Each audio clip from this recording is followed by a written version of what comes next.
Welcome to it, the Sunday Live Pod with the Average Joe Sports Show. Like and subscribe on YouTube, the Average Joe Sports Show podcast. That is, he's gone from backward hat to Beatty, Gary Sharp, the Iron Horse, Bill Doleman, the Pride of Fairbury, Elijah Herbel, the dejected Denver fan, and Chris Schmidt, Loud Weezer. So check us out on Twitter, the AJ Sports Pod, Spotify, and iTunes. Fellas, cheers. Nebraska able to hang on yesterday, 20-15. Tough bullpen for Boston College, 20-15. Nebraska wins. They get win number 7. Some feel-good moments yesterday. A lot of youth. The vets also went out the right way. A little bit better offense, and the defense was pretty good for the most part. And that's a wrap. That's a bow. We'll get to your comments and give you a shout out here in the stream as well with the Average Joe Sports Show podcast. And Sharp, you want to start with you and go around the horn here. Were you pleased, disappointed, or somewhere in between with how that game went? Put your fan cap on for a moment from an emotion standpoint. And what'd you think of yesterday's win? Well, let me first preface any conversation that we have on this show that Nebraska got to 7-6. They got a winning record. They got to a bowl game.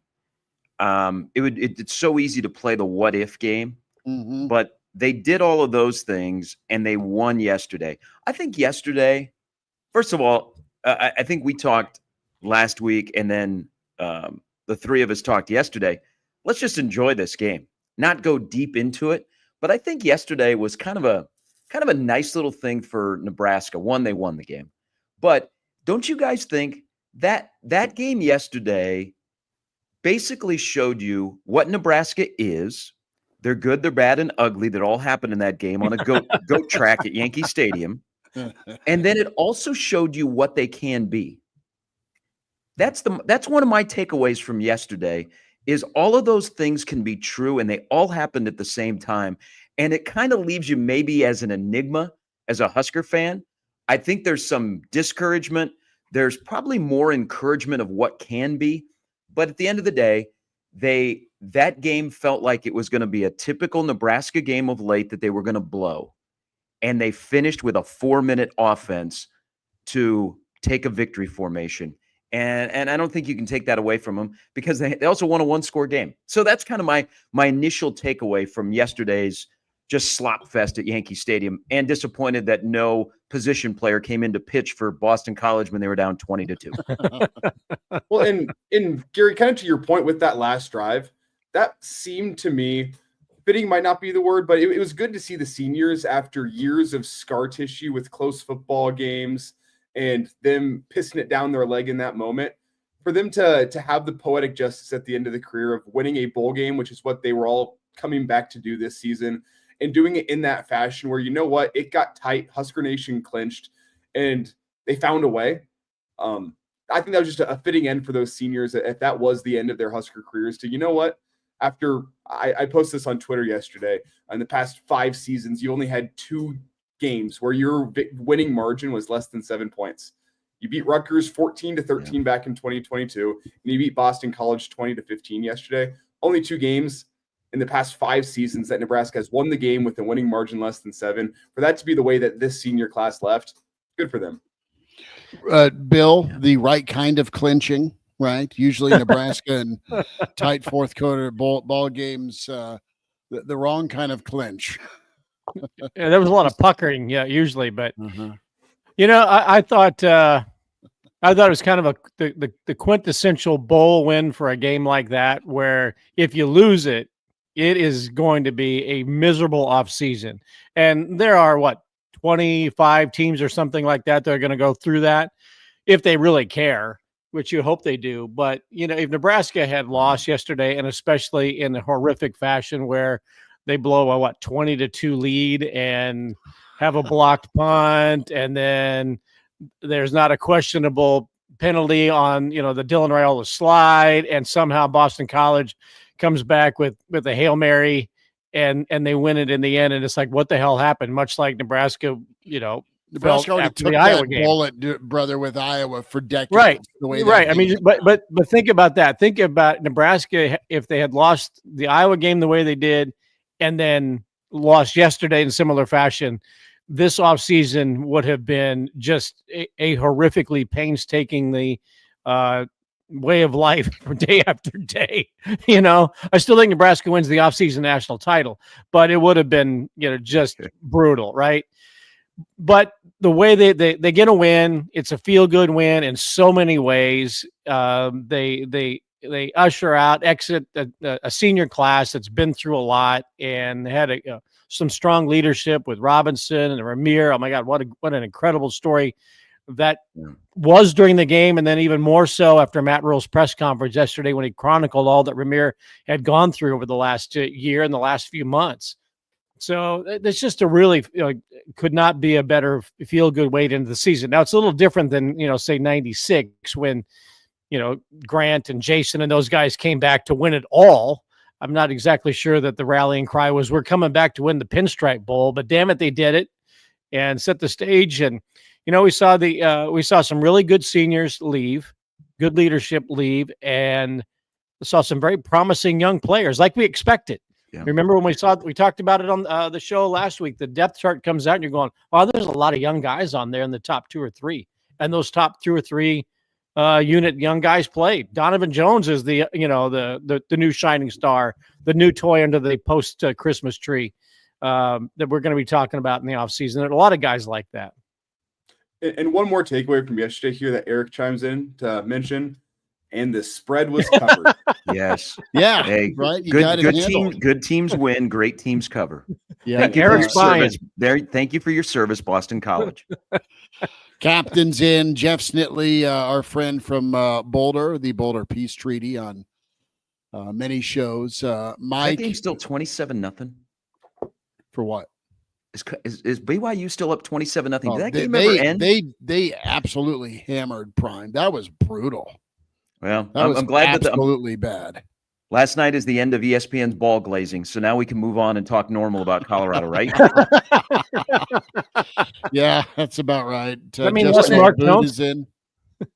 Go ahead. If we're gonna talk normal, do we need to talk about the fact that maybe we should have been considering BYU for a playoff berth? Am I overreacting to one game last night? I mean, BYU only lost to Arizona State, who was the hottest team in the country in late November. Only lost to them by 5. They had some impressive wins this season. They took down SMU, who was a playoff team. And I love Lance Leipold and KU, but you can't lose at home to a sub 500 KU team if you're BYU and you're working on the playoff. That is also fair. So, but I was cheering. I called that game outright. That's been the glowing moment of 2024 for me this football season. Guys, a lot to dig into, and we were talking offense and defense, and special teams is getting the overhaul, as Coach Rhule talked about yesterday in the post game. Jesus, but there are moments. And you've been through these moments the last 20 years as a Nebraska fan where you just can't make this bleep up. And you had another episode of it yesterday where you're rolling along, you're about to go up 14-0, and Greg Biekert puts on his Superman cape 35 years later. That's a Colorado linebacker reference against Nebraska 1991, the snowball game in Boulder. Bill Doleman is still coldest I've ever been in my life. So Biekert blocks the extra, or someone blocks the extra point. Biekert with 48 clips later. That's clips, blocks in the back, not empty shells in Boulder. Weaves his way to a 2-pointer, and voila, that game ends up 19-19 tied. Well, and then didn't Georgia return a 2-pointer as well back in the Capital One Bowl in 2013? Because that was a 24-19 ball game. I think Georgia did. Yeah, I think you're on to that. So now Yeah. You have this blocked 2-point return, which is pretty rare. You have a blocked punt where they slip and slide on down to the 2. And all of a sudden it's 20-15. Man, Nebraska fans have done their exercise reaching for the bar. I mean, the only thing that didn't happen yesterday in special teams, and I mentioned this on your show, is that there wasn't a blocked kickoff, which would have been the ultimate, would be the ultimate thing. I don't think any team has ever done that or had that happen to them, but the way Nebraska special teams have gone, I was waiting to see it. You're waiting for a recovered onside. No, I was waiting for a blocked kickoff. I just, it's never happened before in college football history, but if a team's going to find a way to do it, Nebraska special teams probably could. Sharpie, we were debating this yesterday. What'd you think of Dylan? I know Bill O'Brien's still looking to punch somebody, but the quarterback keep, the late slide, and then Dylan getting up and being fired up for the perceived insult. He's been a lot of the face of this offense this year, but from a face of the program / kind of barometer, he made some nice plays, some nice throws. There's things to work on. And then Matt Rule made a point to make sure that this is the guy that's going to lead us, and it's got to be in his hands. He's got to make plays in winning moments. And there's a couple of quarterback keeps. He slid, he got hit. And he also slid short of the old bag and got tagged out. What did you think of Dylan yesterday?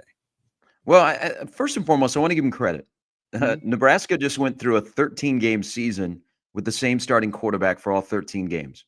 We made this big thing about, man, that hasn't happened since Tanner Lee was the starting quarterback at Nebraska. So I give him credit for the durability. But now our freshman year is over. All of this incorporating a star NIL kid into a program that is your quarterback, all of that stuff in the first year, it's over now. You got to play a little college football, got to have a little fun. Now it's time to become an NFL quarterback, because Nebraska has about a 2-year window here with Dylan. And I believe Dylan can be what Nebraska needs him to be, but how do you get there? And that's why the pairing of Dana Holgorsen and Dylan Raiola for the next 8 months before you take the field in Arrowhead is vitally important, because there's not only the part of the mechanics of becoming an NFL quarterback, it's the mindset. And there's nobody better on Nebraska's staff. Now, Glenn Thomas has been around NFL quarterbacks, but in terms of developing from beginning to end NFL quarterbacks, nobody has the experience that Dana Holgorsen has. And he knows what it takes physically and mentally to become an NFL quarterback. And it's time to become that. You got to learn all the lessons in year one, battle some adversity, have some highs, have some lows, have some people question you, have some people praise you. But now it's time to play football and to be an NFL quarterback, because that's what Nebraska needs. And I think it's ideally Dylan will put in the work. Dylan wants to be coached hard. Dylan has to probably take a step back on what he currently is before he gets to where he wants to be. And I think Dana is perfect for that. So I can't wait to see the evolution of the next 8 months of what Dylan Raiola becomes, because Nebraska needs him to lead from the front and to be the guy that is making plays at the end, so we don't sit at the end of next year and go, well, there were probably 4 games where special teams and offense really came into play. And if Nebraska could have won those games, you can't have games next year where you didn't win because of Dylan, you won because of him. And I'm excited to see that transformation after year number 1, because there's lessons to be learned. And I think I think Dylan will learn those lessons. I just hope people around him, he wants to be coached hard, coach him hard. No kid gloves. Say, this is what you can be, and I can help you get there, but you've also got to help yourself. Well, the next step to me in his development is, well, first off, something we talked about yesterday was the fact that it was a Kevin O'Connell quote, Minnesota Vikings head coach from this was, I think, about September, because they were talking about Sam Darnold. And he said, well, it's not the young quarterbacks that fail organizations, it's the organizations that fail young quarterbacks. And I think we saw a little bit of that this season with Husker football, with how the offensive staff was set up. I think you had an organization that was beginning to fail their young quarterback. Matt Rule took the necessary steps. I think you feel good about Holgorsen. The bowl game performance yesterday, kind of representative of that. Was Dylan perfect? No, but he was put in positions to succeed by his offensive coordinator. I think that was the first step in getting things right for him. Now the next step is you have to look at Dylan and say, hey, you got to go be a 5-star quarterback moving forward. There's going to be moments, you had him this year, where you kept Nebraska in the football game, and then you had a moment late to go win the football game. You look at Ohio State. Yeah. You had the opportunity to go win the football game. Iowa, you had the opportunity late to go win that football game. I know Illinois. A lot of things went wrong against UCLA, but you had an opportunity late to go win the UCLA game, come from behind. Illinois is another one where you had the touchdown to Lindenmeyer in the back of the end zone, and you overthrew him by a couple of yards. There were moments. That's the next step, because Dylan kept Nebraska and Nebraska's offense in a decent chunk of football games this season. You have the offensive staff in place to help you succeed and keep his development going. Now it's up to Dylan to go out and be a dude and be the guy who's going to go win you some football games late whenever you need it. Let me jump in here. And another one quick thing here. Okay. And on kind of on the heels of what I said in Elijah, and probably what's going to lead into what you're going to say, Bill, there's the other part, and I keep going back. We had the freshman year. So we had 13 games of where we got, hey, it's Mahomes, mini Mahomes. It's part of the evolution is I don't want to hear that anymore.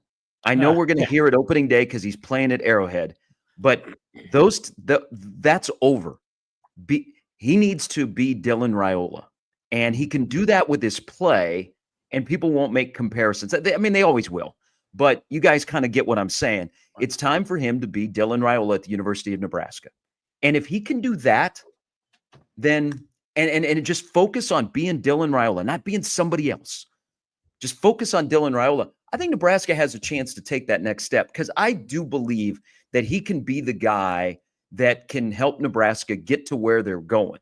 But along Elijah's points, they have to help him as well. He's not good enough to carry a program. He needs some help along the way, but they've realized that, and that's why I love the pairing. Sorry.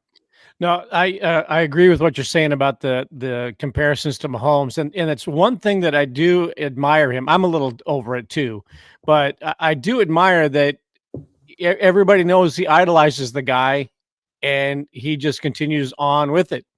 And the criticism and the Twitter sniping that goes on, and the memes about it, and all that, even into today.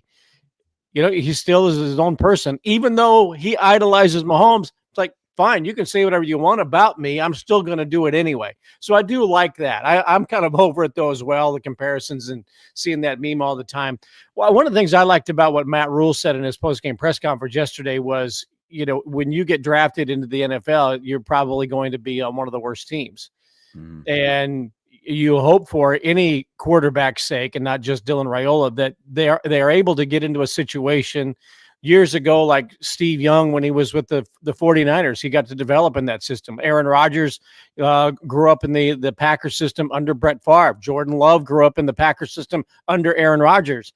You know, guys getting time to adjust to the NFL, to study, and come in, you know, a year or two later.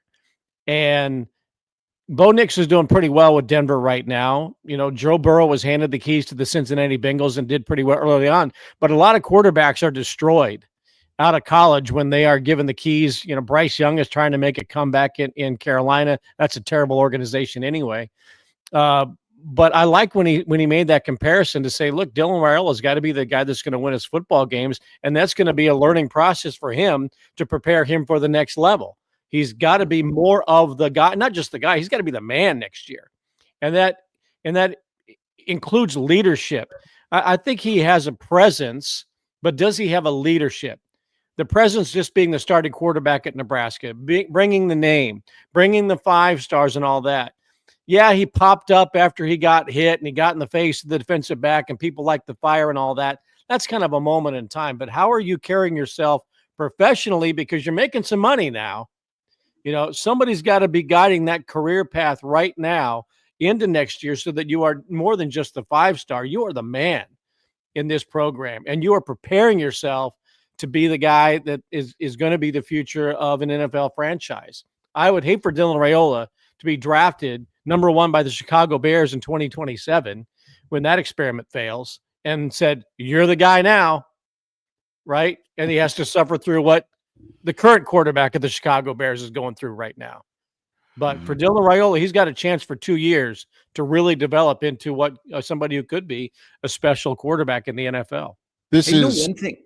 Go ahead. You know, one thing they did yesterday that I think really benefited Dylan, which is it's kind of an offensive thing, but it's also for Dylan. You know, you could see right away that they wanted to take the deep shot, but they didn't overthink things. I'm trying to figure out Boston College's game plan yesterday. I mean, you know, just going for it all the time on fourth down. They were very stubborn on get to the defense. NFL. That was the game plan. They were very stubborn on defense, and Nebraska didn't try and overthink things that benefited Dylan and the entire offense.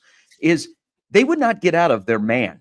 Okay, so Nebraska started running all that mesh stuff that was pretty successful. So that's another inkling of what this offense can become with what Dylan could become.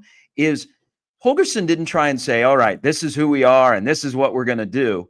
They just looked at what Boston College was doing and are like, okay, we're not going to play into your hands.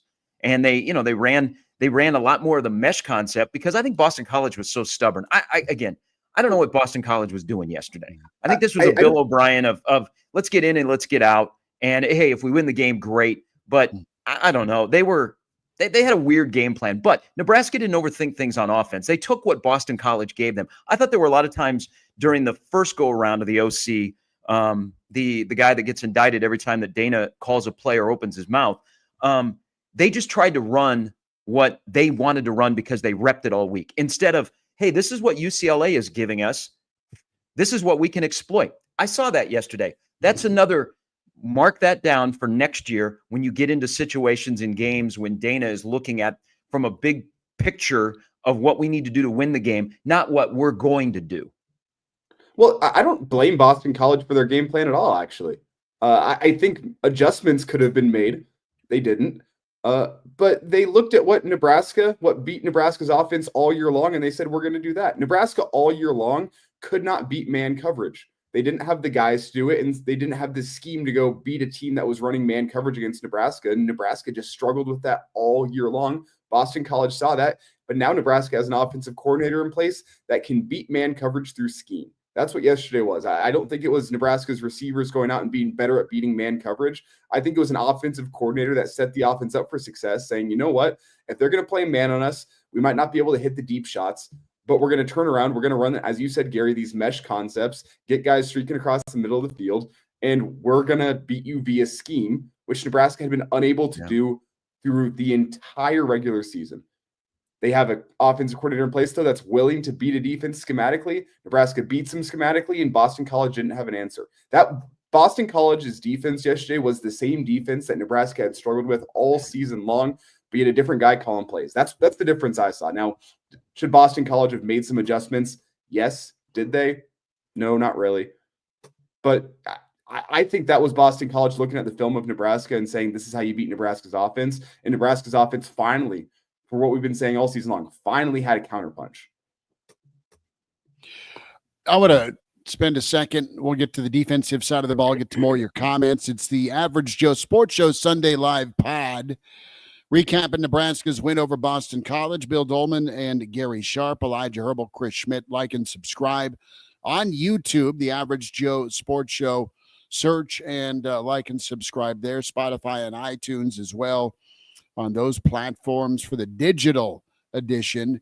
And can get us on Twitter at the AJ Sports Pod is where you go. We've all spent some time here talking about Dylan and Nebraska's direction on offense between game plan and talent and usage and not overthinking. You got a veteran gunslinger in Dana Holgorsen, and that pairing with Dylan Raiola can be really nice things. What I'm excited about, if I'm a Nebraska fan moving forward, is just this tag team really being successful, right? Because I think the clock is on the move with, Dylan's time in Lincoln, be it wanting to leave after 3, or if they don't take a jump from a winning and a contention standpoint, you have the option to go look around. Okay. And I think things are going to get real, and there's going to be a jump in maturity from your quarterback. And I think the reason you'll have that is going to be because of Dana. And with Dana, his no nonsense. There's a lot of leech to Dana. There's a relationship that can be formed. The point of Dana helping Dylan, yes, for sure, but you're going to get coached hard, and that's nice to talk about, but it's going to be a reality. And I just pray that the quarterback and that quarterback room's coachable, and it's not a Dylan thing; it's a position thing in today's era of football. How coachable are quarterbacks, right? From the kind of a throwback in Dana Holgerson. So I want to continue to see that move forward. I want to see Dylan work on his deep ball, because the guy came in to college with that being his strength. And early on in the season, he was able to hit some deep shots, fellas, and he's just been off by a touch. Now, it was a brutal track yesterday, so the step or two Lloyd had was going to be tough to fit in anyway. He just didn't know. So get a little bit better with the deep ball, because that's needed. And also from a scramble standpoint, it'd be great to really have that as more of a kind of a curveball moving forward. Your mobility, right? Can you work on your mobility if you're Dylan at Nebraska to be an asset for you? So we'll see where that goes. That's kind of my last 2 cents on the quarterback spot, because I really like what Nebraska's got, and I like seeing Dylan and Harburg. Really, I like the tight end usage yesterday as well. The tight end delay was nice. You saw the crossers. You saw just the option routes. That was fun. It's going to just chip away at a defense moving forward. Hey, before we go there, Gary, because I know you have a point, just quickly, with Dylan's mobility, one thing for the offseason, can we dive instead of slide? The stats would even show you that diving is safer than sliding, because you're in a more protected position for yourself with the head and shoulders coming first. And then you don't get put down where you start the slide. You get put down where you finish the dive. Maybe let's start diving instead of sliding. That was just a quick thought. Yeah. Back to you, Gary. I wonder on that point. I think because we saw it just recently in the NFL, I think there'll be a deep discussion in the offseason about quarterbacks and when they're live and the sliding. I mean, I think we might see adjustment on rules. But the tight end, one thing that has developed here, and Harburg looked comfortable yesterday. And, they used him a lot. The one thing, I like how Nebraska did the right thing in the bowl game. They played the young and the olds. There was a lot of guys that played. I mean, we're seeing the grades and the snap counts, which I look at more on the PFF stuff, come out this morning. There's a lot of guys that played, whether they're out of eligibility or whether they even redshirted, like a Donovan Jones, a Caleb Benning, or some of the younger guys that got more run yesterday. Is at tight end, Harburg looked comfortable. There is no doubt that Harburg and Lindenmeyer, who has taken a jump, like Luke Lindenmeyer, I don't know if people realize where he was last year, because they looked at him just as this blocking guy. Okay, we're not going to throw him the football. We're just going to have him go out there and block. And, he kind of preserved and he stayed with it. And all of a sudden, as the season evolved, I mean, he was involved in one of the bigger plays of the season against Illinois. And then later in the year, he was involved a little bit more. Lindenmeyer and Harburg like contact. I mean, that was I like that development yesterday. Fedoni played. They tried to use Fedoni. I just think with Thomas, I don't think he's ever going to be what he used to be, because he's like turning a battleship in a hallway. I mean, he's just a lumberer. And I didn't like that twice he got pulled down by the tug of a jersey. So, I don't know what the next step is for him. But if you tell me that Lindenmeyer and Harburg are definitely in that tight end room next year, and then you add some guys that redshirted this year, and then you figure out what you're going to do with Carter Nelson, I think that's a position that you don't really have to worry about going into the offseason. And you have different types of tight ends too with those two. Yep. I loved Harburg. He's just so athletic, and he threw a crackback block that reminded me of John Vedral against Washington State back in, 1995 or so, when he peeled off their best player, an outside linebacker, dropped him. Now, Vedral didn't play the rest of that game either, but it was a hell of a block. And Harburg came in and was not afraid to lay the lick, and it opened up a hole for, I don't know how far the gain was, but it opened up the hole. And I think, like, I didn't watch Heinrich Harburg every play, but I'm with you. I think it seemed like maybe he was enjoying playing football, maybe for the first time, because he wasn't getting these token snaps to go out there and be a shiny toy standing next to Dylan. He was a factor in the game. He was blocking, he was catching. He was out there, majority of the snaps. Good on him.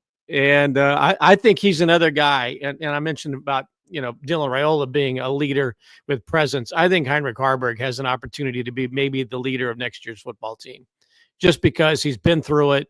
Yeah. And he's going to be probably a valuable player on that offensive side.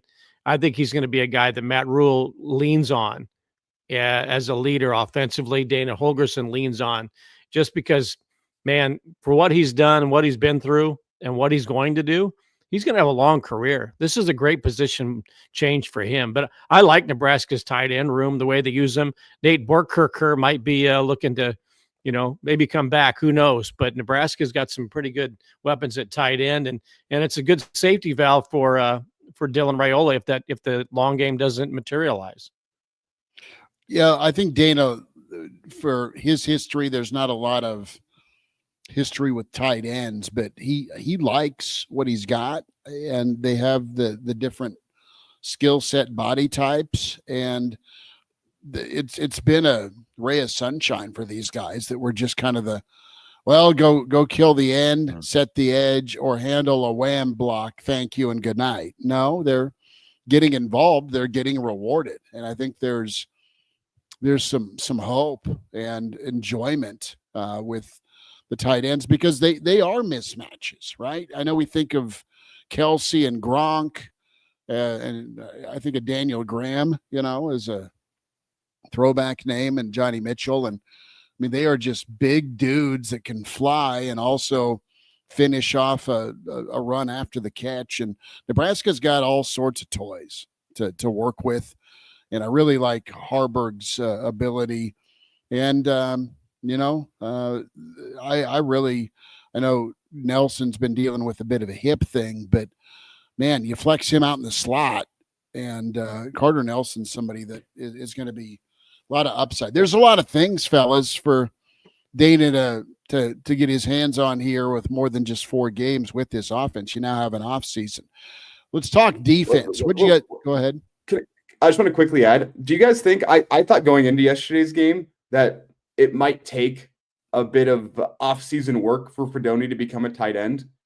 Like, I thought maybe they'd put him on the weight gaining plan, get 20 pounds on him. I'm not so sure anymore after seeing what yesterday looked like. Like, I think you might have 2 receiving options with Harburg and Nelson. And quickly here, the value of Harburg in the tight end spot kind of flew under the radar. There was one play where he kind of leaked out from the backfield, recognized he's pre-snap, gets out into the slot, recognizes zone, turns around and just sits down in the soft spot in the zone.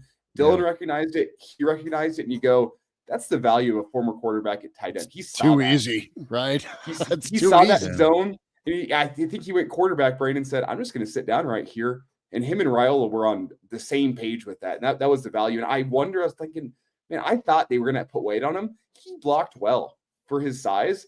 And I don't think you want to take away athleticism by adding weight. I'm sure they're going to probably change the body slightly, but I was expecting maybe a weight gain offseason for Harburg. Maybe not, because now you got Nelson and Harburg receiving guys. You got Lindenmeyer and Fedoni who could be blocking guys for you that, don't get me wrong, they can also catch. But I think it adds an interesting wrinkle to the tight end room if you keep Harburg close to where he is instead of trying to turn him into your traditional-looking tight end. All these weapons, guys, you got them now, and you got options, and there's wide receivers, and I think they're comfortable with their running back room as it is with who's here and who's coming. Is you got 8 months to figure out how to score points. Yeah. I mean, we had 4 games of Dana, and there was 1 game where they were quote unquote an offensive explosion. So you got to figure out how to score points. I mean, I don't know that you can live when you're only scoring 2 or 3 touchdowns a game. And I think this offense has the ability to score more, but that's you got to score points. And that'll be the thing in the offseason. You got all these little weapons and tools and fun things. Can you solidify your offensive line, and then everything else falls into place where you can be a prolific offense where, if your defense is having a bad day, don't worry about it. Offense is going to at least score 3 or 4 touchdowns, hopefully 4, and then you go from there. Well, there's been too many points left on the field throughout the 2 years of the Matt Rule era.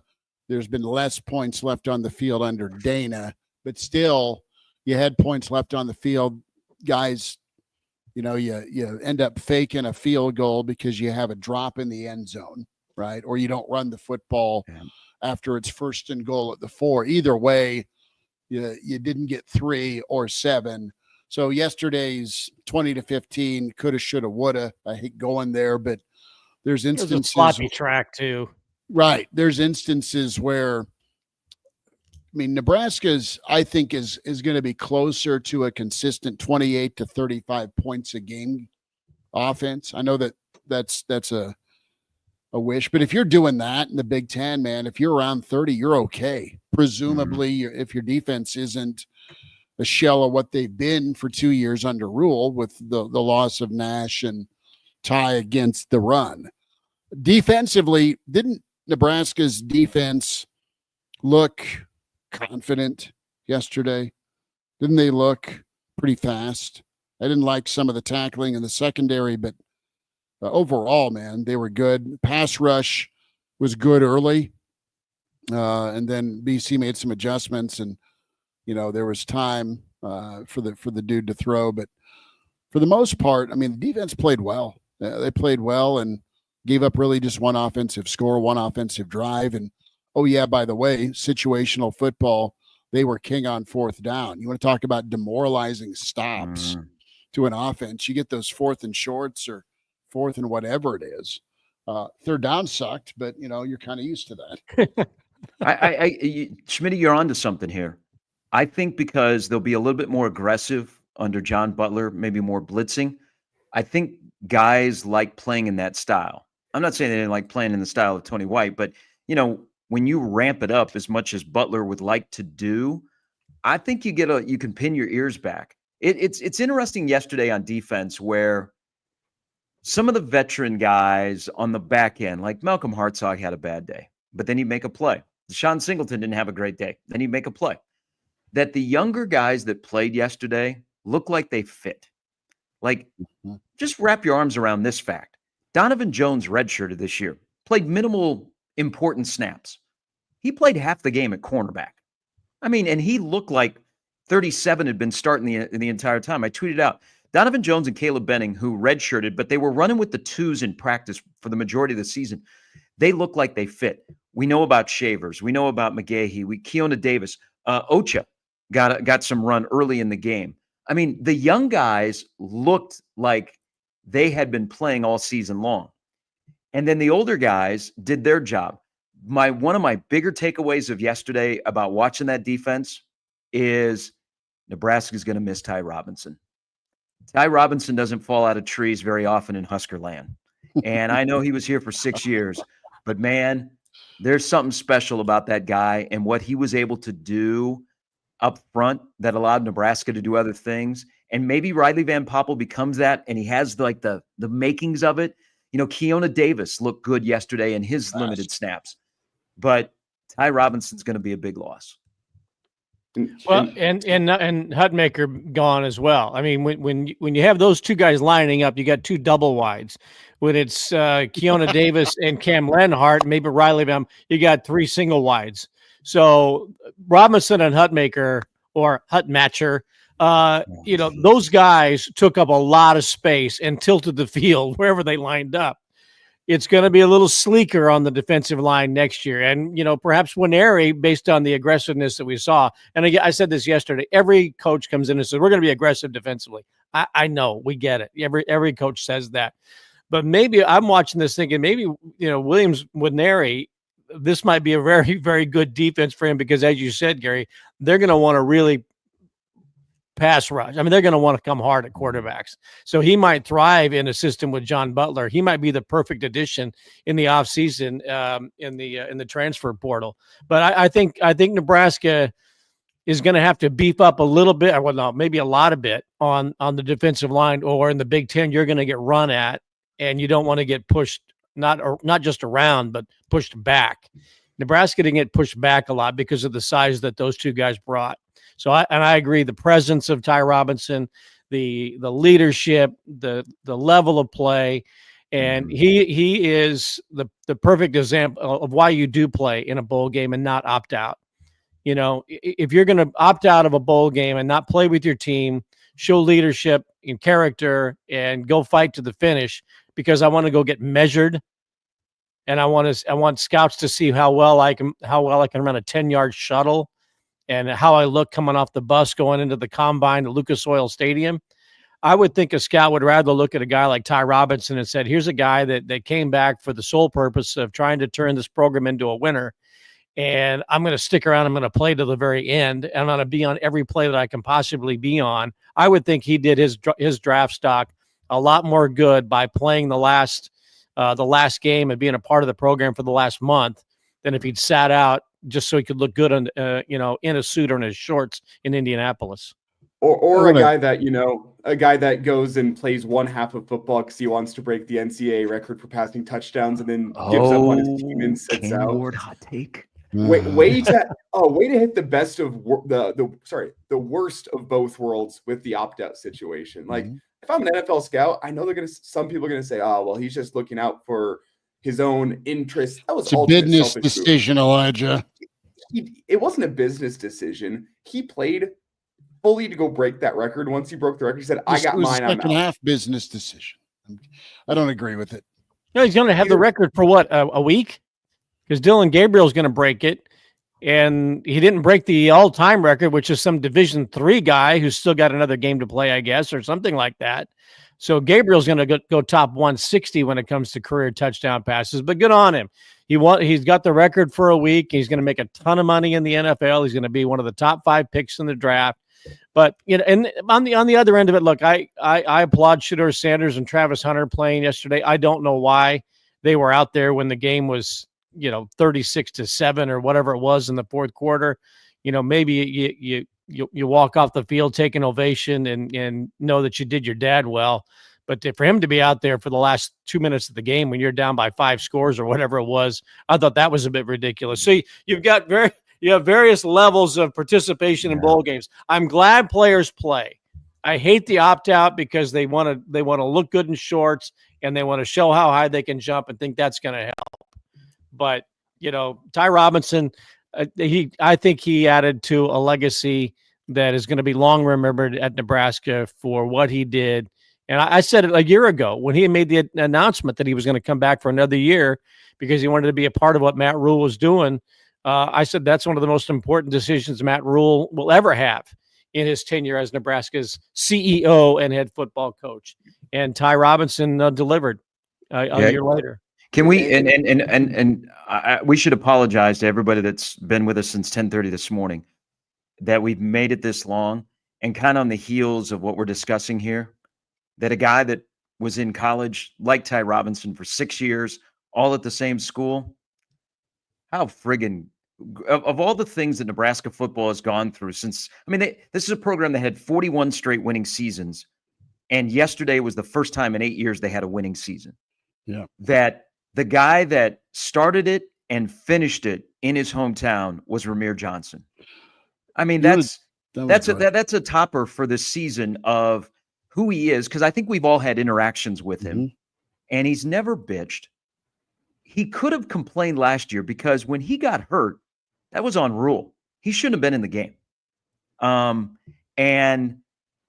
He stuck with it. The place means something to him. He came a long way away from home with these high hopes that never panned out because 2 coaching staffs really didn't know how to use his skill set, but he never was a cancer. He just did his work. He did stuff off the field. He got his degree, and he got rewarded yesterday. And then to top it off, you hear after the game that his mom passed away in November, and you're like, oh my God. I mean, are allergies kicking in late December? That is, and Bill and Schmidt and I have covered this football program for a lot longer than Elijah has, but we've all had those stories where we're like, man, that's what it means to play football at Nebraska, and the connection you have with the fan base. Man, that Ramir Johnson story is right up there. Mm-hmm. He's so special. I mean, he is the embodiment of what you want on field, off field, and he's the embodiment of what you want from a mentality, right? Where he is an example to future players in the portal era. He's an example to guys coming from a long ways from home of truly sticking it out. And he's seen a whole lot of things, man. Him and Ty Robinson in 6 years. Sharpie, you posted a recruiting picture yesterday on your Twitter with, it's been 6 years. Like the living room shot, not only the coaching staff, but I mean, it was pre-COVID, for the love of God. Yeah, With Ty both Robinson of these guys. Ty Robinson was the only player that the Scott Frost staff went all the coaches. You know how Matt Rule and all of his coaches went to Ainsworth to see Carter Nelson. Yeah. That was the one and only time that the entire coaching staff went to see a prospect. And that was, they went down to Arizona to see Ty Robinson. That's how long he's been at Nebraska. I mean, in that picture was, let's see, Chenander is the DC at Boise State. They're in the playoff. Frost is back coaching again at a group of 4. But, everybody else in that picture is elsewhere. I mean, it's a long journey. It's kind of like, and I think Elijah, you mentioned this yesterday. It's kind of like the handoff, from one era of Nebraska football to this new era where the minimized roster of 105, I actually think is the best thing that could happen to Matt Rule, because you have 105, the numbers aren't spread out, guys can't hide, everyone is held accountable, and your culture can be a little bit tighter when you have 105. But it's from one era to the next with the great unknown. It's like the baton that's being passed. And now you don't know, okay, as you're running around the track, you take the baton, but where do you go? That was kind of how I saw yesterday. And it was fitting to have guys like Ty and Ramir, be kind of the leaders of that. When you hand it off to a Dylan, a Shavers, McGahee, some of the younger guys that are going to be like the future of Nebraska football. And you look at the baton pass that you're going to see defensively, you got a taste of it, but the defense is going to look different next year, not just because you don't have Nash and Ty and some mainstays that you're used to, but because they're going to play different. You got a taste of it. Like the defining factor of the Husker football defense moving forward is going to be speed. That's what it's going to be. Are you going to miss Nash and Ty? Yes, absolutely. Is the defensive line going to play very different next year? I believe so. It's going to be more predicated on speed, stunting. You're going to get the linebackers, Shavers. That dude flies around. Shavers is your beacon. He is big, he's fast, he's physical, and he was making tackles. He wasn't missing tackles. You're getting that level of dude with Shavers, Elijah. That to me is, if that's what defense requires to play to be a black shirt moving forward, I'm all good with that, because he was awesome. He was ready to go. Well, not to mention the fact you're going to have him with a likely linebacker pairing in some way, shape, or form. We don't know the exact role, but Deshaun McCullough coming in from Oklahoma, 6'4", 230, runs a 4.40. I think I have my numbers right there. That dude flies around too. I mean, you saw some of the younger guys in the secondary that fly around and are speedy. Some of these freshmen that are coming in, when you look at Dawson Merritt, athlete, Malcolm Simpson, athlete, Christian Jones has some good speed to him. Jeremiah Jones, who is a huge pickup, he's going to be a guy that whether he's playing safety or rover, whatever his role is, he's got speed on the back end. That's going to be the defining factor of Nebraska's defense moving forward. They're going to be aggressive with Butler, and they're going to use the speed to their advantage. It's going to look a little different. Are you going to miss Nash and Ty? Yes, but I think you're going to have a different looking defense. And you saw a bit of that baton pass yesterday with, you have the powerful guys up front. You have a guy in Bullock that's a gritty football player. Those guys did well here at Nebraska, but it's going to be a different type of guy in Nebraska's defense moving forward, just from how they play the game. I want to go back to the presence of Ramir Johnson and Ty Robinson. It's one thing we'll probably never know.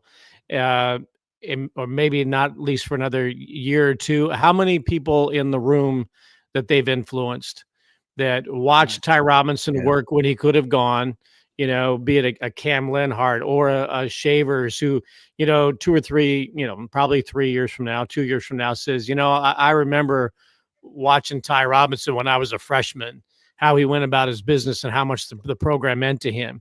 Or somebody on the offensive side who may have been in those rooms with Ramir Johnson and might just be looking over at this dude going, why is he still here?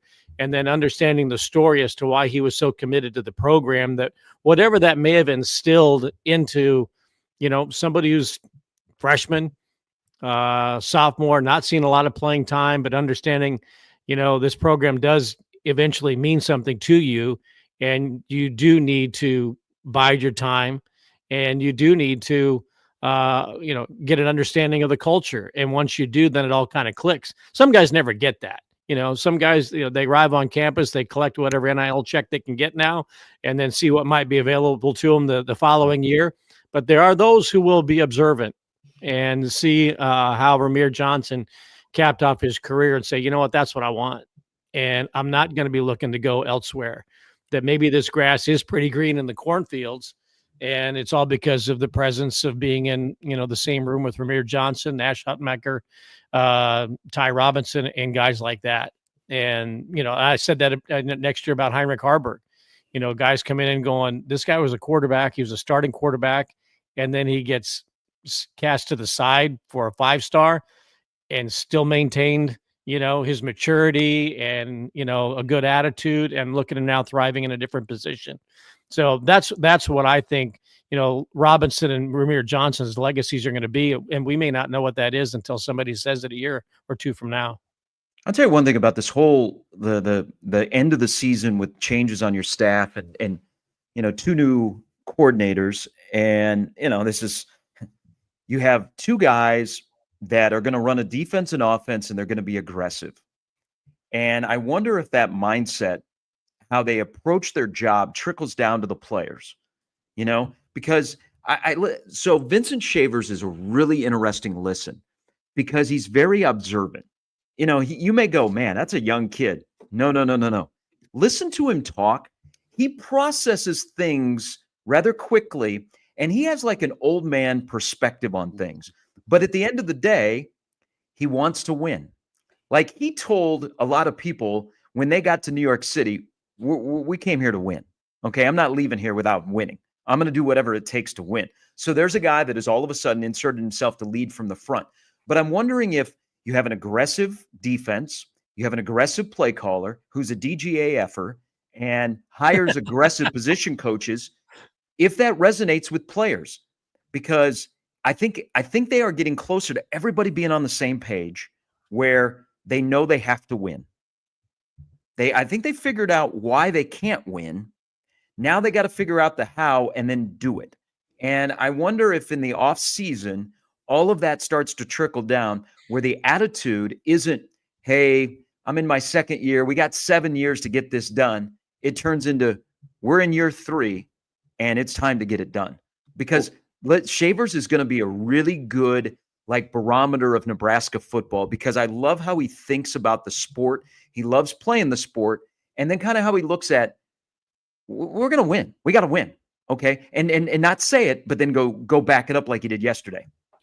And one of the things, you've got urgency, and you need that in your locker room, fellas. You need that demanding presence, right? And it's not just hot air. It's like their actions, their ability will lead the way with it, Elijah. Nebraska needs a couple guys, I think, that just have that overwhelming desire to win. The guys that will not be denied whenever the game is on the line. You saw it a little bit yesterday. I mean, Ramir, on his touchdown run, he was not going to be denied getting into that end zone. And then on the 4th and 1, that power play, I mean, he gets, I don't want to say stacked up at the line of scrimmage, but you're watching live and you go, oh, and then he just would not be denied, keeps the legs churning, ends up getting 10 yards. The overwhelming desire to win. Nebraska needs a couple guys like that. Who's going to step up? I think you have some options. Bill mentioned one earlier. Heinrich Harburg is a guy that from a leadership point of view, I think can show that overwhelming desire to win he's a team over me type guy.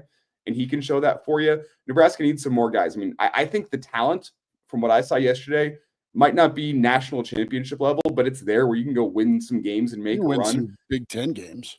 Yeah, you need some guys that step up and show that overwhelming desire that they will not be denied. You have some options. Who's going to step up this offseason and be that guy once next season rolls around? It's so important. Go ahead. Gary described a guy who came up from Florida about 30 years ago. That's the way Tommy Frazier was when he got on campus. I'm here to win. Okay. I'm a true freshman, but I'm here to win. I'm not the most popular guy on this football team, but this is what we're going to go do. Right now, Vincent Shavers may go about his business a little bit differently, but there is a mentality from some guys. And when you get that special recruit, maybe it's the 5-star, right? But sometimes you get that player who comes in here and all they are is about winning. And it doesn't matter how they get there. That's just the plan. And eventually people fall in line with that mentality. In 92, it was, kind of Nebraska nice at quarterback with, Mike Grant, Tony Veland, who ended up being a great defensive player and all that. But that kid came up here with one idea and one idea only. That was how he was going to win football games and make everybody win them with him. And he did it. And Vincent Shavers might be that kind of player defensively for Nebraska because he's sure proven it in his freshman season. Guys, we've hit offense, we've hit defense. We talked about the game. Here we go. Diamond Head Classic. Hey, I don't think Nebraska has ever won the Diamond Head Classic and the Pinstripe Bowl in the same week as an athletic program. No team has ever done it. No team has ever won. Bam. Look this up. Not only has no team ever done it in the same year, no team has ever won both the Pinstripe Bowl and the Diamond Head Classic. No team wants to be in position to have to do it again. Yeah, can we just touch on that real quick? Let this be the last time we ever celebrate a 7-6 season on a bowl victory in a baseball stadium on a goat track. Okay. Let's this is over. We got our one time. This is fun. We're about over the 24-hour celebration. Time to move on, but let's never ever do this again. Thank you. That's my PSA this morning. So here's the thing we can end on, and we can talk about Ed. And he's in the chat with us, and he's been a loyal listener for the last month. Is he ready to be totally overhauled by his boss? Yeah, let's talk the overhaul. Ed Foley, good to have you in the stream here, Ed. The Average Joe Sports Show. And find us on YouTube, find us on Spotify, iTunes, the AJ Sports Pod on Twitter is where you find us. So we look at. I just saw one of his comments. We're talking about the passing of the baton. Ed Foley, God love. Well, Walter doesn't want Ed around. No, Walter is not wanted. Well, Walter's making travel plans for some of them, but with special teams here, you've got to be. You got to make that move, that direction. You got to have a demand for that phase of your game. It has cost you so much. It has cost you so much as a program over the years, and I just don't get it. Was it one last thanks for everything? Let's party. Let's call a fake punt and a fake field goal in the same series. And just the return side of things you feel good about with a guy coming in from Idaho, but who's going to coach it? The demand for that process of snap, hold, kick. Hole's got his kinks worked out, which is good. I mean, he's got a good leg. Bushini is somebody that you went all in on, and he's worked out, and you've done the same thing with a transfer from Washington. But just overall, man, what's been allowed on special teams mean, that was just textbook, wasn't it? Up, blocked punt, pucker time, as it's first and goal at the 2, and you should have put this thing away. Can you explain? Okay. Can anybody explain how and why it's gotten so sideways? Let me give you a little insight here. Thank you. So this is there is no. And he's denying, a good dude. He's a good dude. Yeah, but there's a lot of good dudes that they're nice people, but they're not very good at their job. Right. Or I'm going to walk you through this scenario because there is no doubt that special teams has cost Nebraska, and you're in a conference where special teams are important and you can win games strictly off special teams. So Nebraska has to be better there. But I'm going to give you the counter argument of what I think Matt Rule is processing with a guy that he's very loyal to is the bad snap, the bad hold, the shank punt, the block way off field goal. Is that on Ed Foley? Now, here's the other part of this. Keeps happening. The strategy of returning kicks. That is a Rule thing that he brought from Baylor. So I'm not trying to save Ed Foley's job because they have to have a shakeup. But I'm trying to give you the different scenarios of how they're probably looking at special teams. And you look at their actions. Got to get a long snapper. Marco Ortiz, love you long time. Probably should have gotten more run last year because we missed you this year. You went and got a punter. You also got a holder. You went and got a guy that could be a punt returner. You look at some of the freshmen they got last year. Like Caleb was a return guy for Westside and was really good at it. So it's a balance of, okay, we got to get the right personnel. Then what do we do with our strategy? So is that all on Ed Foley?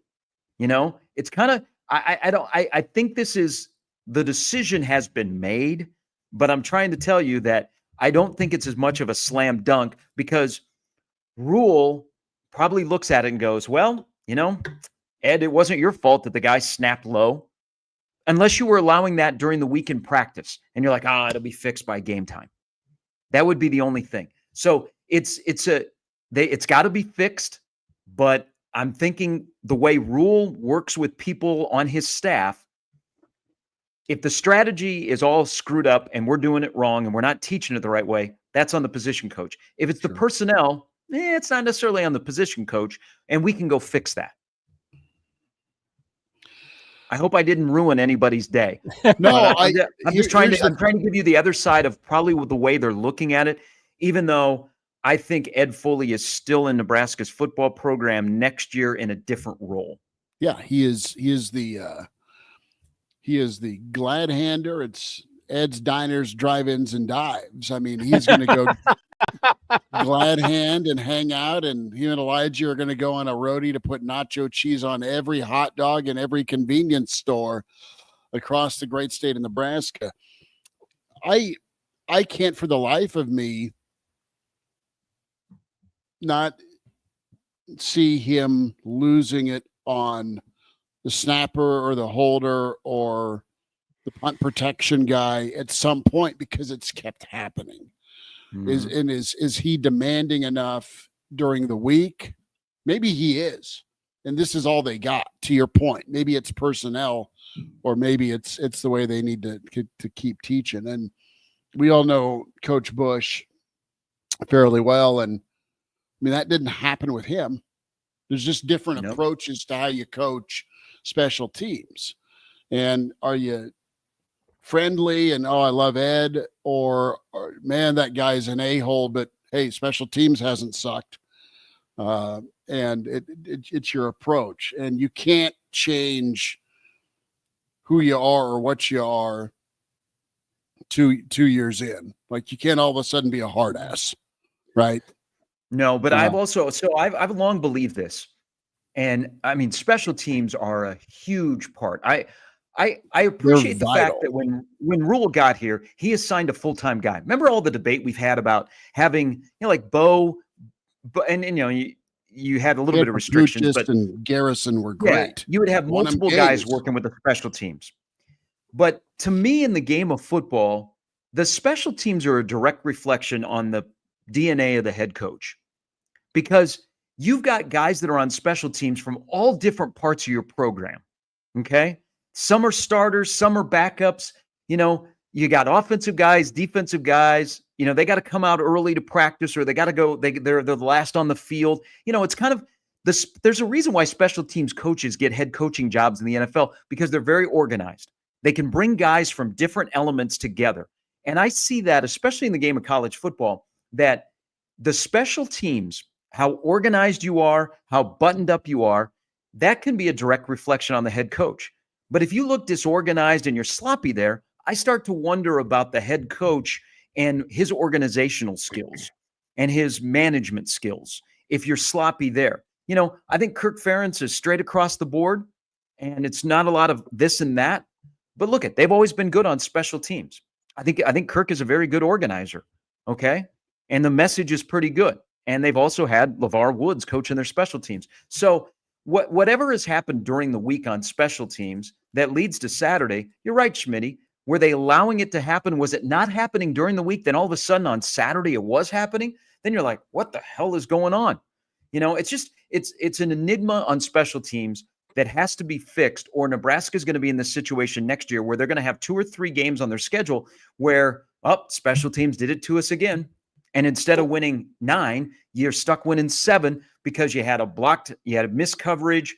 You don't want to return the kickoff. You want a fair catch, all of that kind of stuff. So whatever happens moving forward with special teams, I think will dictate a lot of the vibe of this upcoming season, because there's so much angst right now. It is the vibe. Thing up. Yeah. No, it is absolutely going to set the tone. How do you address it? Do you fix it, or do you let it keep bleeding you? Because you seem to have taken good steps on offense. You've made the adjustment defensively. You're going to get dudes. You're recruiting Florida. You got a 5-star quarterback. You got a schedule that's doable, that you need to make sure is doable next year, because it's year 3 and you got to win. I just think back to 2013, 2014, as up and down as Nebraska football was in some of the big games, they would always bounce back. But in the tight games, right? That's the other thing with Nebraska. They won a 1-score game yesterday because they turned it into a 1-score game yesterday. But the reason that this team has some hope is because of the personnel and the changes, and you're stabilized. You won a lot of 1-score games under Bo because of your special teams, right? Yeah. And that can be a difference maker for you if you get it right here going into this 3rd season, Elijah. And that's where I was going to go. Nebraska should not be asking for competence from special teams. That is the baseline expectation at this level.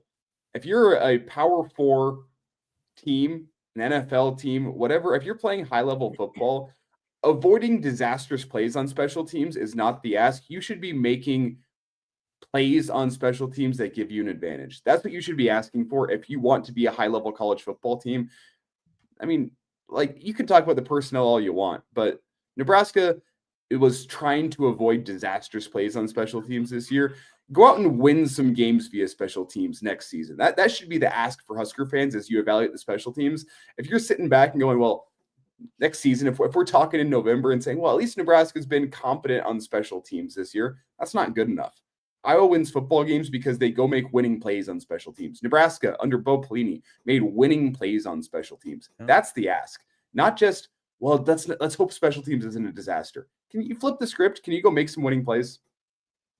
And to me, that's got to be in the return game. It's so obvious to talk about missed, bad snaps, missed field goals.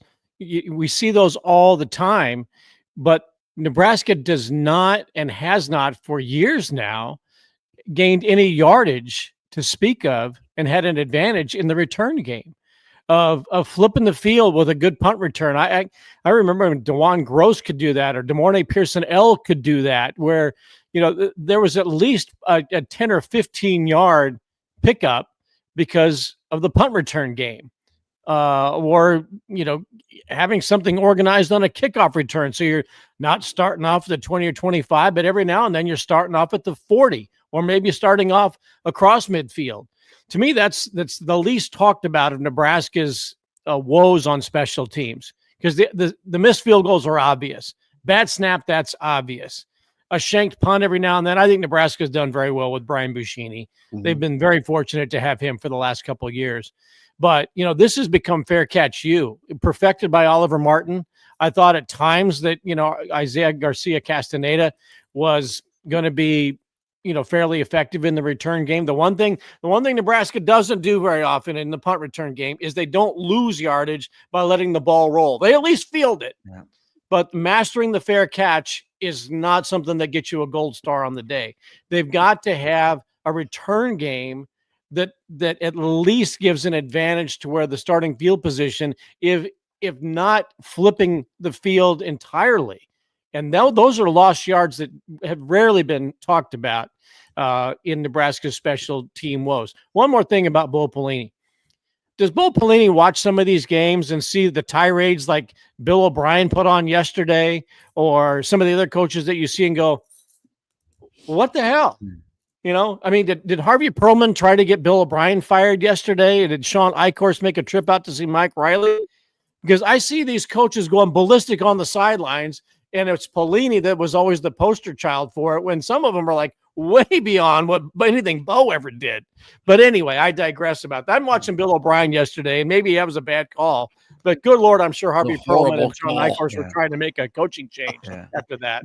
Hey, bold of you to think that Bo Pelini's the type of guy that would not hold a grudge and would still watch Husker football games. I don't think he turns that on TV. Or does Bo watch those tirades and go, not bad. Mm-hmm. Hey, let's play a little game here.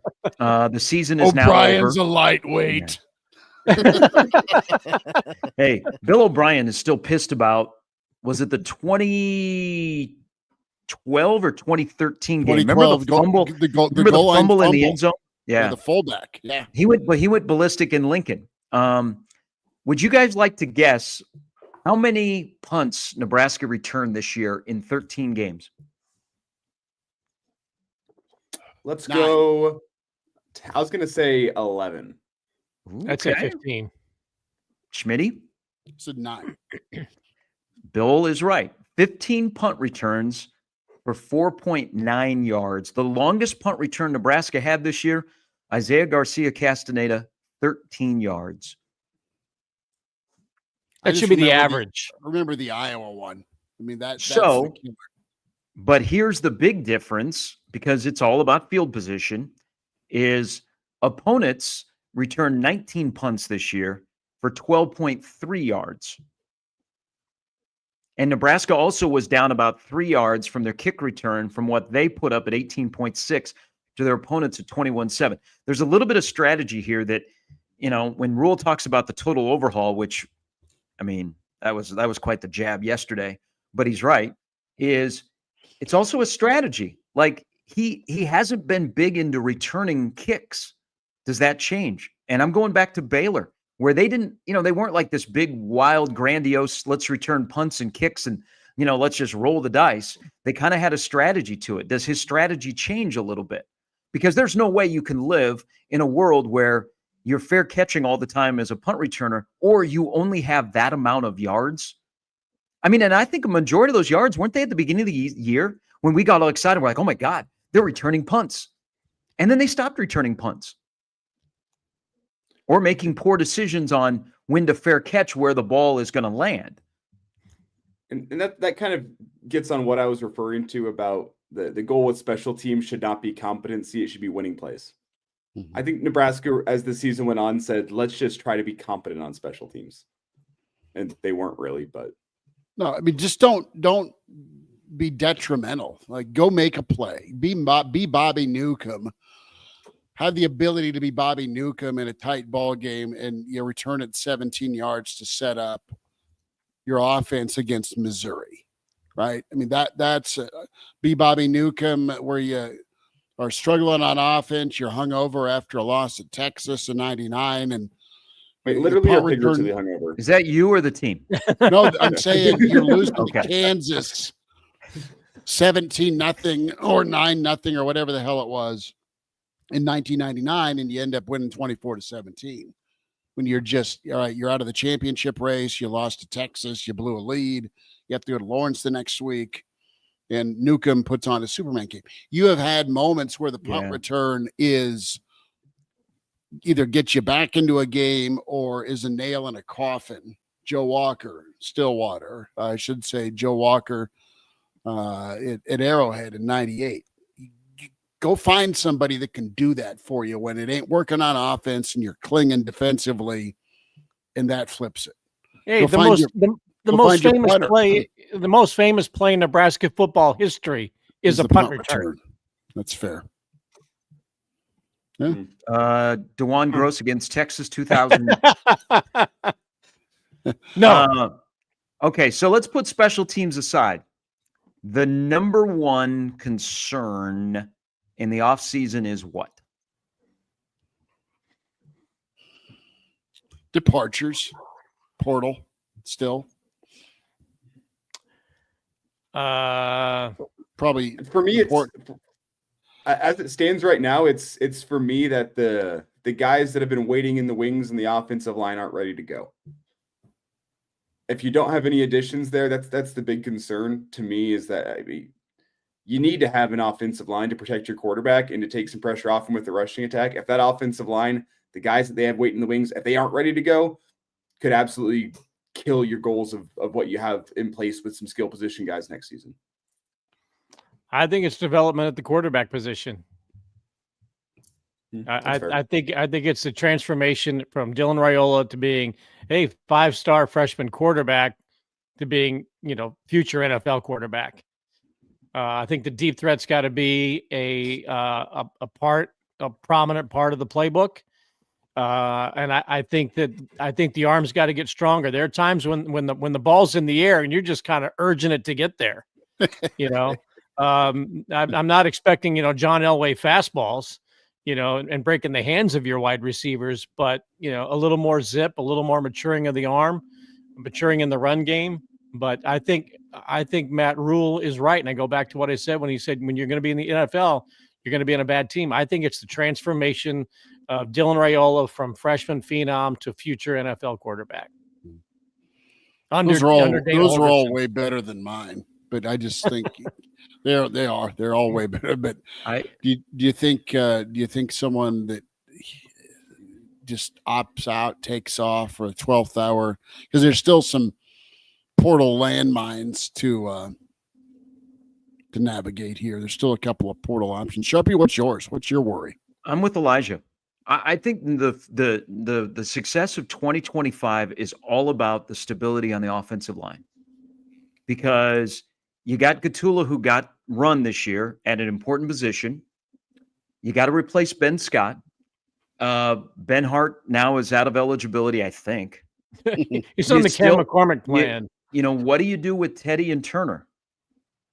Those are guys that have battled injury. Bubble wrap. Now you've got some, is Grant Bricks ready? Kind of along Elijah's points. Is Sam Sledge ready to be a center? And I love Sam Sledge at prep. And he's got DNA with his dad being, with Pops being an all Big 8 offensive lineman. And I think he can corral that position. But if the concern is still about the offensive line, which they put their toe in the water in the portal, but they haven't been able to pull anybody out. I think next year is all about the offensive line, because remember, when they got here, it was such a lopsided room that they had to devote in that first class a lot to the offensive line. And they've spent a couple of recruiting classes building it up. And now those guys are ready to play, because the older guys have kind of started to move on. You still got Justin Evans, but something Elijah brought up that I thought about watching the game yesterday is you got a Samoan offensive lineman who got to work out with Nebraska, who's in this recruiting class. And damn, does he look like one of those? Does he look like Billy Waldrop? Does he look like Finotti? Like those bodies that could just blow up and be big and strong and stout, and even Dom? I think the development of a good core of about 8 to 10 offensive linemen that Nebraska can walk into next year and not have to worry about that and not have to pick and choose. Are they good run blockers or they're pass blockers? You just say, that's a good, stout offensive line. Man, you're cooking with peanut oil. And I think Nebraska can do a lot of things if you have stability in the offensive line. So I'm with Elijah. I think that's my number one concern is stabilizing the offensive line, getting the positions locked down and the competition, and everybody is on the same page with run game, pass game, and they all blend together. And Gary, I mentioned that at dinner on Friday. Here's a little tidbit for your Sunday morning. Reports out of practice that Houston Torres, Hawaii kid, Samoan, stepped in, and he was more ready than the coaching staff expected him to be stepping in to these bowl practices. Is he going to be ready to go for next year? I can't speak to that, but the coaching staff was impressed by what they saw, and I'll be curious to see what the offseason looks like for him, because apparently the coaching staff just liked what they saw from him at practice over the past week and a half. Evans is somebody, Gatula, that left side you feel great about. You've got to make some decisions at center.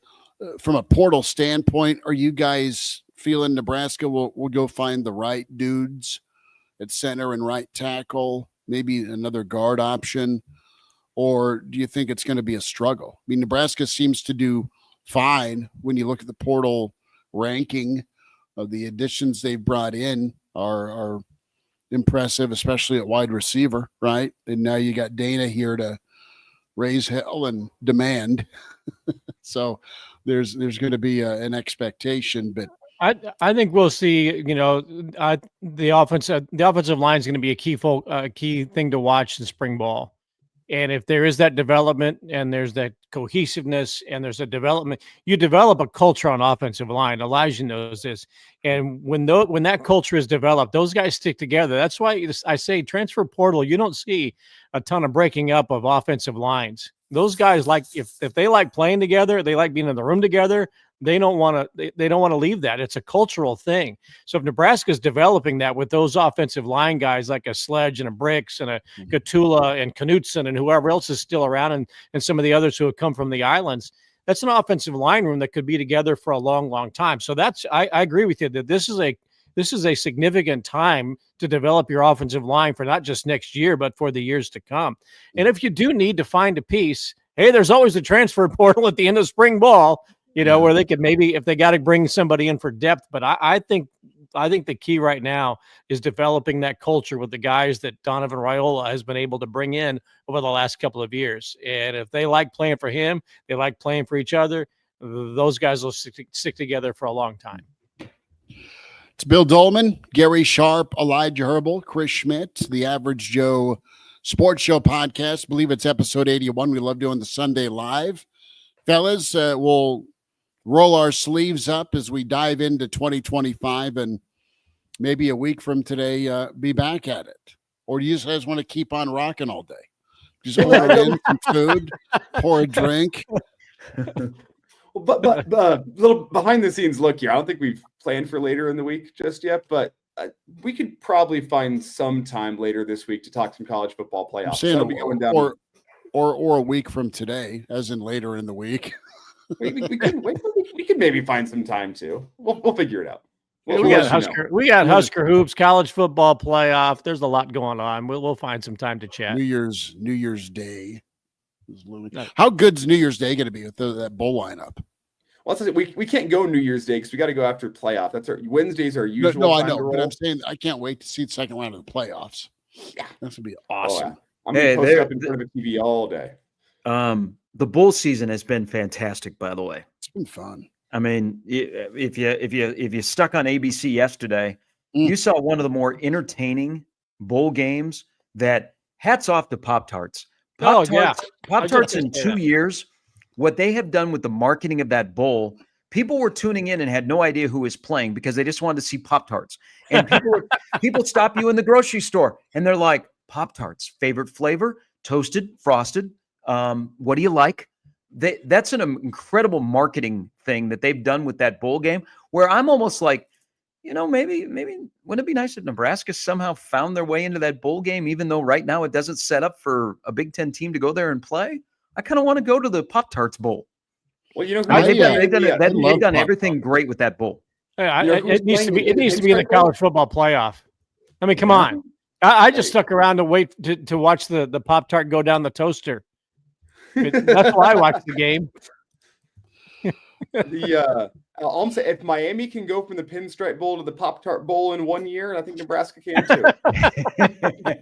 Well, Sharpie, we'll find it our way to the old Sharpie Claus Airbnb in Florida. You've got a direction to point towards us. Yeah, I mean, we could, hey, Orlando, baby. Hey, I was looking for a trip to Tampa for a bowl game. I mean, we could go over and hang out at the Orange Bowl. Sure. You never know. You never know. But let's never go back to the Pinstripe Bowl. Yeah, that was good. Yeah, Everybody in the Big Ten gets to play there at least once. They get to experience New York City at the holidays. They get to play on a terrible field. Usually conditions weather-wise aren't great. You play there one time and you're like, you know what? Let's be better next year. So we're not playing in a 6-6 bowl game. No kidding. once every 18 years or however many teams are in the Big Ten. That's the cycle. So Nebraska not going to play there for another 18 years.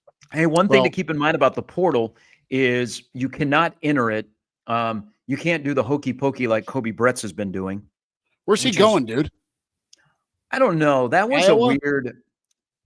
He's got a no contact tag. So he went in, pulled out, went back in.